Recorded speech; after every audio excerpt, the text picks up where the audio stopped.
Bonjour tout le monde, j'espère que vous allez tous bien. La leçon d'aujourd'hui portera sur le pluriel des mots composés. Vous allez connaître la nature des mots composés et comment les transformer au pluriel.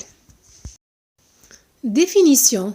Un nom composé est un nom formé de plusieurs mots, séparés ou collés et ayant un sens propre. Exemple. Un gendarme, on a deux mots collés, Jean et arme. Un auteur-compositeur. Un coffre-fort, une longue vue. Règle numéro 1. Lorsque le nom composé s'écrit avec un seul mot, en général, seul le dernier élément prend la marque du pluriel. Exemple, un gendarme, des gendarmes avec S. Un passeport, des passeports avec S. Règle numéro 2.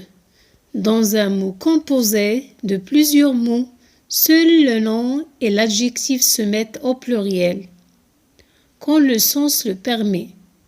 Les autres éléments sont invariables.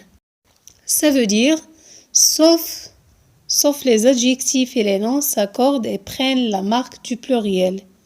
Les autres éléments comme les verbes, les adverbes et les prépositions sont invariables et ne prennent pas la marque du pluriel. Et voilà des exemples de mots composés contenant des adjectifs et des noms.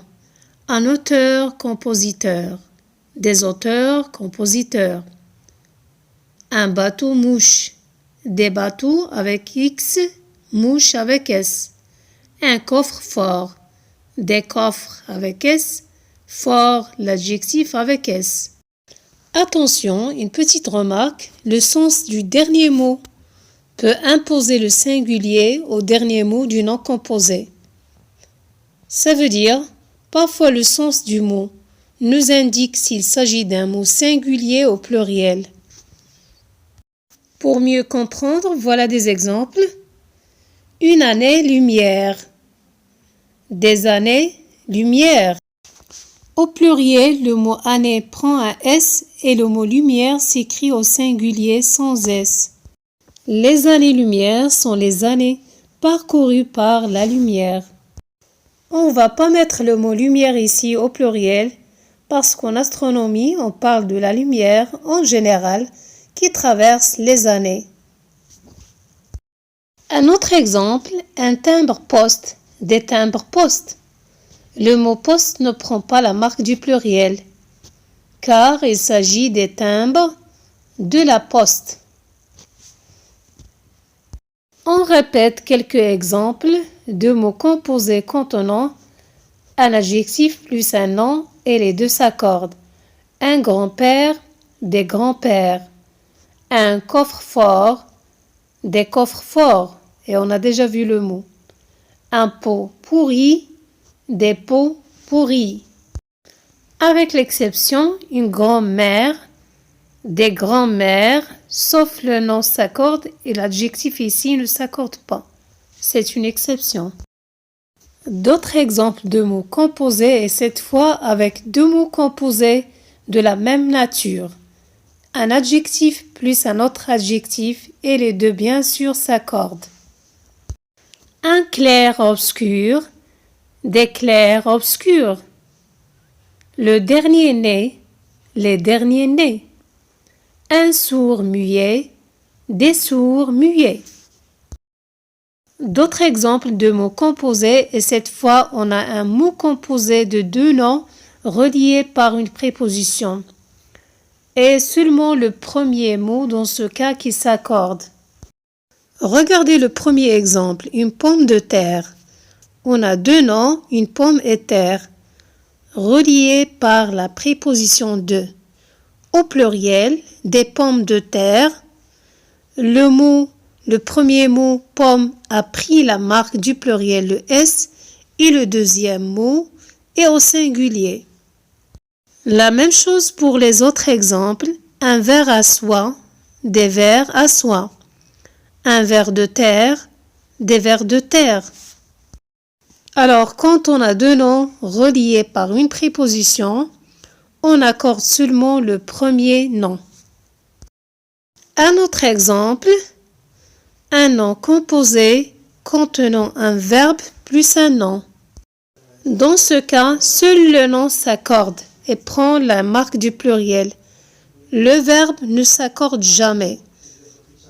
Regardez les exemples. Les marques du pluriel sont en rouge. Un couvre-lit, des couvre-lits. Une garde-robe, des garde-robes. Un tourne-disque, des tourne-disques. Un tire-bouchon, des tire-bouchons. Dans ces exemples, il s'agit des verbes couvrir, garder, tourner, tirer. Un autre exemple de mot composé contenant un adverbe ou bien une préposition ou bien un préfixe plus un nom. Dans ce cas, seul le nom est variable et prend la marque du pluriel. Les adverbes, les prépositions et les préfixes sont inchangeables et ne prennent pas la marque du pluriel. Lisons les exemples. Une arrière-pensée, des arrière-pensées. Une avant-scène, des avant-scènes. Un à côté, des à côté. Une demi-pension, des demi-pensions. Exception, un après-midi, des après-midi. Le nom midi ne prend pas la marque du pluriel. Un autre exemple de mot composé contenant des verbes. Les verbes sont invariables, ne prennent jamais la marque du pluriel dans un mot composé. Un oui-dire, des oui-dire.